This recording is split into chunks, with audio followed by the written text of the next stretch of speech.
All right. Hello, everyone. My name is Catherine, and I'm here representing our Goodwill organization. You may be thinking, what does Goodwill have to do with this?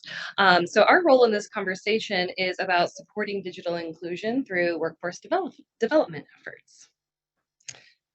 Um, Maybe in addition to, before I get into this, we talk a lot about the three-legged stool of digital inclusion. And so our role and the focus for our organization a lot has, over the last several years has been about digital literacy, specifically around not only digital skills training, but digital navigation. And we were kind of talking about that little piece of it earlier and thinking about making sure that people have avenues for accessing all of these things. So if they have the broadband and they have the devices, how do they know to make sure the best use of these types of access that they're getting? And making sure that, the reason why we do all of this for us at Goodwill in particular is about the workforce development aspect and thinking about career training opportunities that are available to help increase earning potential for people that may be low income or no income currently in our community. And thinking back to the conversation that we've been having today, in that more income equals more digital access and becoming that digital citizen. So for us, really looking at the economy, the job market, that some of these emerging technologies are becoming a part of our lives, not only at home, but also at work. Manufacturing companies, maybe, using 3D printers to develop different parts. Other businesses using virtual or augmented reality to engineer new products. This is also an example of a 3D printed heart that was actually used to detect a heart defect in a 14-month-old boy that was in Louisville, Kentucky. And then thinking about this too, that even in industries that might be considered more about skilled labor, traditionally speaking, are starting to use different technology like drones to do different components of construction, land surveying. Even industries that have historically been low skilled workers, such as Amazon, other warehouse type of places, are using technology like robotics in the workplace and having people that not necessarily are the engineers creating these, but just operators, people that have to use these in their day to day lives to complete their job tasks.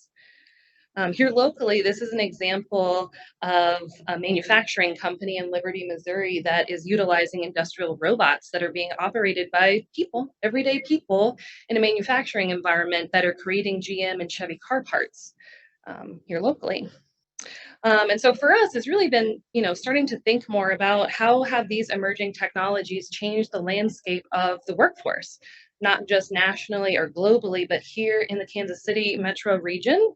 And that, like I was mentioning, some of this is created by engineers, software developers, other industry professionals that may have four-year degrees, master degrees, higher level of education. But there are also several new collar jobs that are accessible to job candidates who may have completed some type of short-term credential or industry-specific internships that they may have had access to. So some of these examples include things like medical assistants, UX designers, data analytics, robot technicians, other things like this. And so for us, that's been our space. Here at Goodwill in the Kansas City metro area, we have launched the Artemis Institute in partnership with other companies and training providers, really looking at what are the needs in our local workforce to create workforce development training opportunities for job seekers to pursue some of these new collar careers.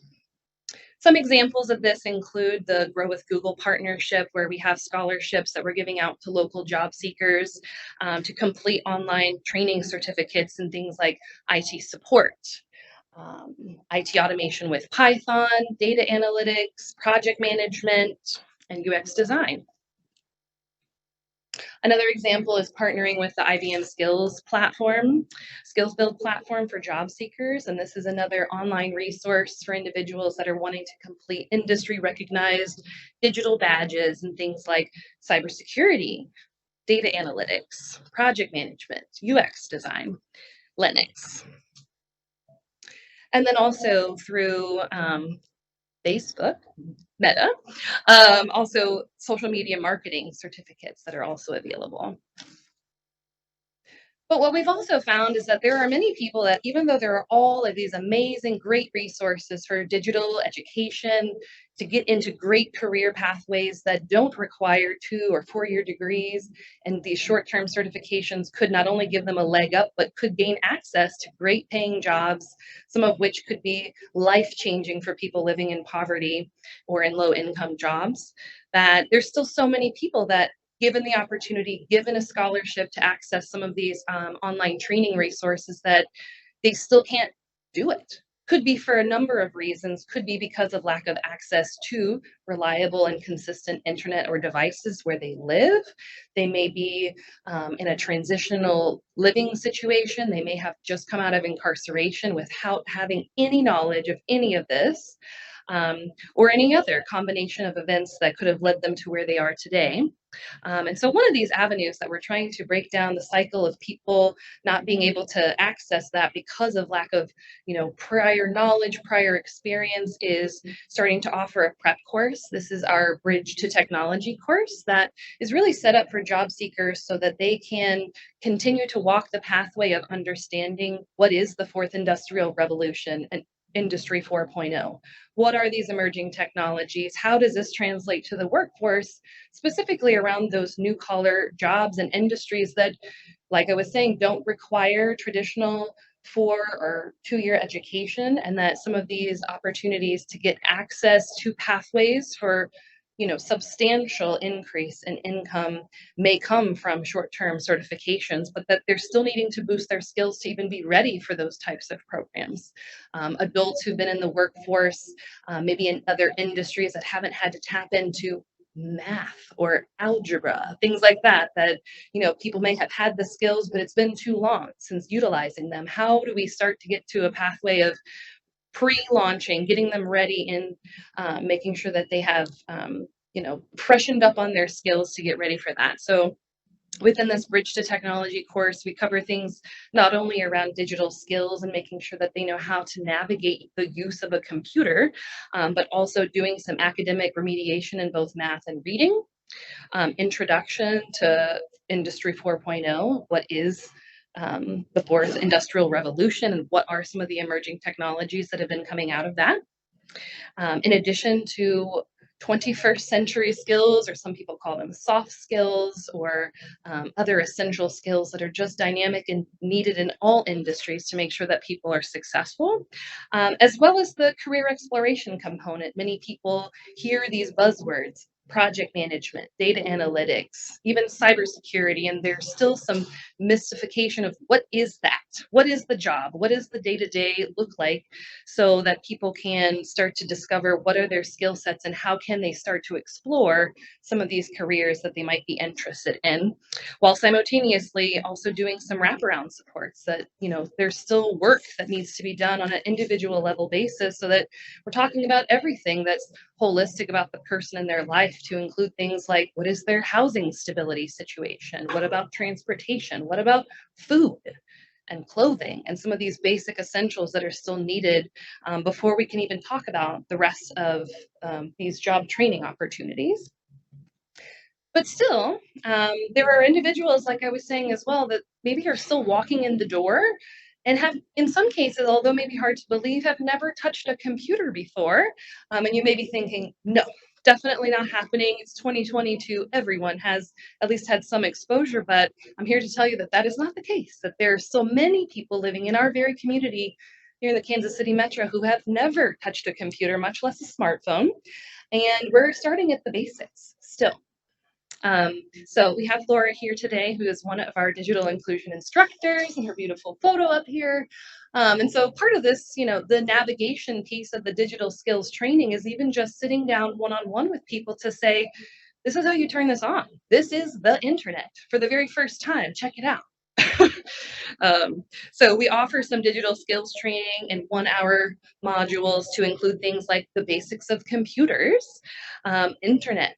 What is it? How do you get on it? What is a web browser? Email, setting up email for the very first time. Still a thing that happens for us. navigating social media, not for the purpose of just scrolling Facebook, but really utilizing it to maximize on networking and for the purpose of job searching. How do you navigate through those details?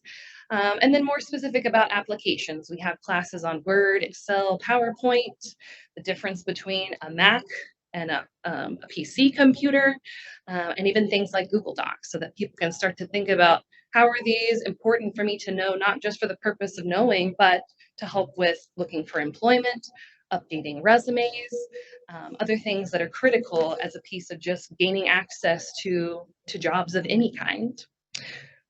One of the other things recently that our Goodwill organization has been doing has the launch of this mobile workforce unit.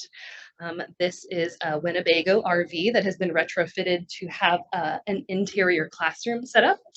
We have 10 computers on here with access to Wi-Fi, printers, and a presentation screen. And this is something that we've been utilizing to get out there to engage with job seekers, people looking to do digital skills training, but then more specifically engaging with employers as well that are trying to find as many people they can to fill all of these vacant job opportunities and hosting job fairs on site with employers so that there's no issue of like creating more barriers for people to get into jobs. So if in the moment that they're meeting with the employer and they say, you're a great candidate, but you need to go home and apply online, and they're thinking to themselves, I would love to, but I don't have a computer or I don't have internet at home, trying to erase the barrier in the moment. Come check this out, do it right now. We can help with updating resumes, filling out job applications on site so they can immediately meet with employers, and again, just trying to eliminate any additional barriers that they may be facing with not even being able to apply for a job because of lack of access to